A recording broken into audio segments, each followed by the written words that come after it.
An actor sentenced in a $650 million Ponzi scheme involving fake Netflix and HBO deals. So, an LA actor who orchestrated an elaborate Ponzi scheme that raised $650 million in bogus licensing deals with HBO and Netflix was sentenced to 20 years in federal prison. In addition to jail time, U.S. District Judge Mark C. Scarcy on Monday ordered Zachary Joseph Horowitz, 35, to pay about $230 million in restitution to more than 250 investors who bankrolled his business venture, 1NMM Capital. Prosecutors said Horowitz would use loans from one group of investors to repay the others, while taking millions of dollars to pay for his opulent lifestyle. Yeah, that is like basically the direct definition of a Ponzi scheme. So some of his splurges include $700,000 for a celebrity interior designer to remodel his $5.7 million home in Beverlywood, California. Which you know what's crazy? Like you see the number $5.7 million, but it's in California, so it's like that's probably not really even that great of a house. Because like what's crazy, like that could literally just buy like a mega mansion in pretty much any other part of the country. Horowitz relied on his personal relationships and word of mouth referrals to secure investors and told them he had experience in the media content distribution industry. Now, here's how crazy that is, right? By networking without really spending any money, he could convince people that actually did have money to invest into his fake business. But what's crazy, if he just created a literal like app or something or service similar to Netflix, he could have done it with the amount of money that he raised. So defendant Zachary Horowitz portrayed himself as a Hollywood success story.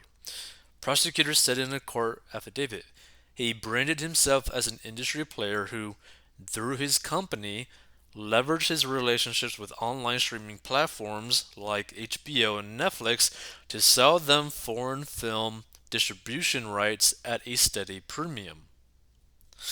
But as his victims came to learn, Horowitz was not a successful businessman or Hollywood insider, he just played one in real life. So, a federal grand jury indicted Horowitz in May 2021 on 5 counts of securities fraud, 6 counts of wire fraud, and 2 counts of aggravated identity theft. Horowitz also used some of the funds to finance low budget films he appeared in, including Gateway and The White Crow, according to court documents.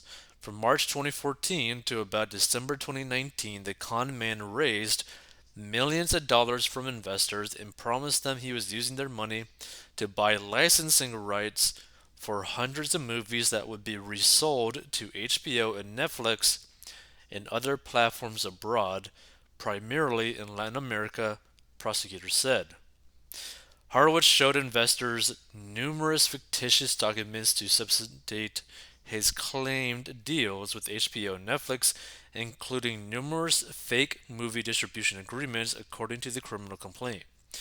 By 2019, 1NMM Capital started defaulting on its outstanding promissory notes, which guaranteed repayment on a specified maturity date, and investors were told they would receive 25 to 45% returns on their investment.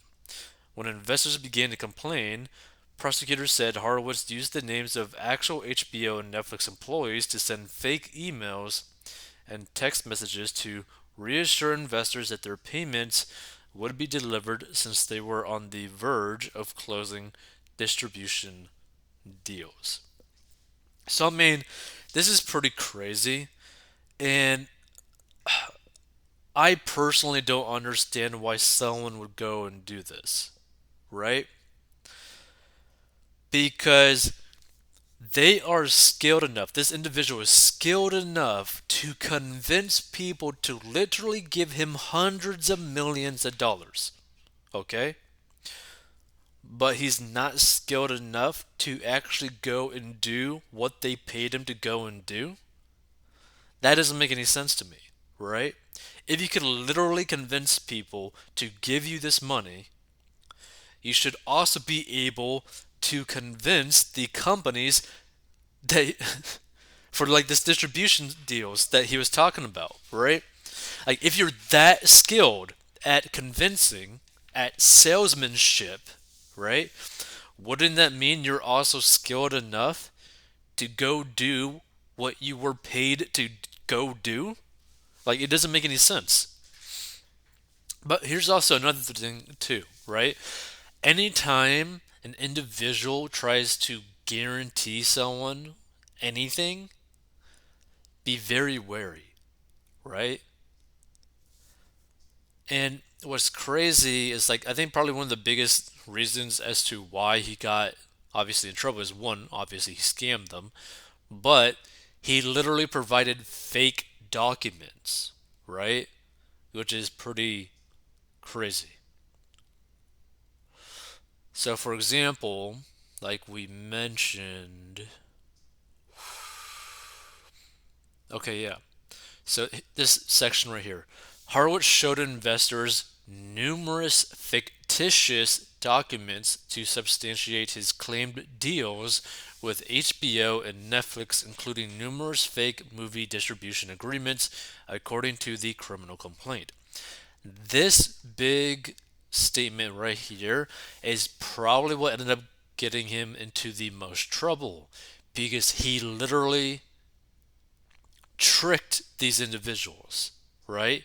He literally straight up lied to their faces by providing false documents like this, which is not cool. The SEC takes that very seriously. So, this is probably the like main things that really brought down brought his downfall. Now, obviously, it's illegal to operate a Ponzi scheme, right? But he probably actually wouldn't have been hit as hard as he did if he didn't provide these fake documents. Now, I'm not saying what he did was good. Obviously, it was horrible, right? You do not fraud anyone. You do not do a Ponzi scheme at all. Period. End of story. But the main thing to really understand is that when you make false claims to someone, that's where you end up getting into trouble, right? Like into like a lot of trouble, right? Like it'd be completely different in saying like, "Hey, I could probably do this for you. I think that we could do this for you." And then you don't, but you tell them that, "Sorry, we couldn't actually do it for you." Right? That's completely different than someone saying like, "Oh, we did this, this, and this. These are the documents that prove that we did all that so that you could spend your money with us." Right? That's just straight up fraud because all those documents were fake. Right? It's, I think one of the similarities that I could probably bring up, or like an example that I could probably bring up, say that someone had like a testimonial for like their drug, like their pain pill, right? But they didn't disclose to anyone on the sales page, "Oh, by the way, all the people in this testimonial where they say that it helped them are actually paid actors," right? But you don't actually disclose that to anyone, right? They've never tried the product. They never used the product in any sense. They've never even read or seen the product. They never even held it, okay? And you don't disclose. that the people in this testimonial are literally paid actors. It's like literally a fake testimonial just so that you could try to convince people to end up purchasing your drug pill, right? Your pain pill. Yeah, that is pretty freaking bad. Oh, and by the way, the pill doesn't actually exist at all, right? So it's just crazy when you really think about it. Ponzi schemes are so nuts. It always amazes me that people can actually get away with a Ponzi scheme for a decent amount of time and make a crazy amount of money from it. Absolutely insane. If you want to learn how to get out of debt, go to 40inbox.com.